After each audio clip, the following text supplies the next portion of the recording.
कोल्हापुरात अत्याचारमुक्त समाजासाठी जिल्हाधिकाऱ्यांचं आवाहन, प्रलंबित प्रकरणांचा निपटारा आणि जनजागृतीवर भर, ऊसतोड कामगार अनुदानित पारदर्शक पडताळणीचे निर्देश। कोल्हापूर येथे जिल्हाधिकारी अमोल येडगे यांनी राजर्षी शाहू महाराजांच्या समतेच्या विचारांचा वारसा जपणाऱ्या जिल्ह्यात अनुसूचित जाती जमातीवर अत्याचारांचे प्रमाण पूर्णपणे शून्यावर आणण्यासाठी नागरिक आणि प्रशासनाने एकत्रितपणे प्रयत्न करावेत असे आवाहन केले। जिल्हाधिकारी कार्यालयात आयोजित जिल्हा दक्षता व संनियंत्रण समितीच्या बैठकीत ते बोलत होते।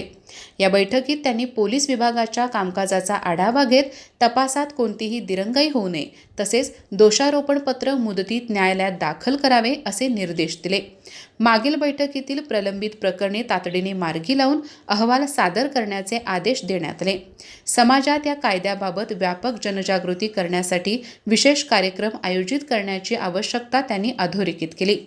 बैठकीत पोलीस तपासातील 21 प्रकरणांपैकी 7 प्रकरणात दोषारोपणपत्र दाखल झाल्याची माहिती देण्यात आली, तर उर्वरित 14 प्रकरणावर सविस्तर चर्चा करण्यात आली। तसेच पूर्वीच्या 11 पीडितांना तातडीने अर्थसहाय्य मंजूर करण्याचा निर्णय घेण्यात आला। दरम्यान लोककवी वामनदादा कर्डक पुरस्कारासाठी प्राप्त 7 प्रस्तावांची तपासणी करून पात्र प्रस्ताव शासनाकडे पाठवण्याचे निर्देश देण्यात आले।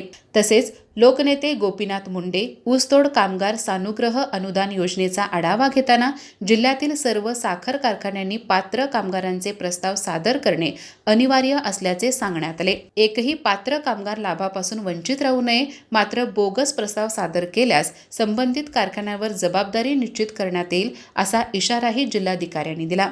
या योजनेची माहिती कामगारांपर्यंत पोहोचवण्यासाठी सर्व कामगारांना सूचना देण्याचे निर्देशही देण्यात आले। या बैठकीस निवासी उपजिल्हाधिकारी गजानन गुरव, समाज कल्याणचे सहाय्यक आयुक्त सचिन साळे, पोलीस उप अधीक्षक सुवर्णा पत्की, पोलीस निरीक्षक पुष्पा किर्दत, प्रादेशिक सहसंचालक साखर दिगंबर पाटील, जिल्हा उपआयुक्त पशुसंवर्धन डॉक्टर प्रमोद बाबर, जिल्हा सरकारी वकील महेंद्र कांबळे तसेच अशासकीय सदस्य आणि विविध विभागांचे अधिकारी उपस्थित होते। अधिक माहिती आणि ताज्या घडामोडींसाठी आजच आमचे चॅनल सबस्क्राइब करा।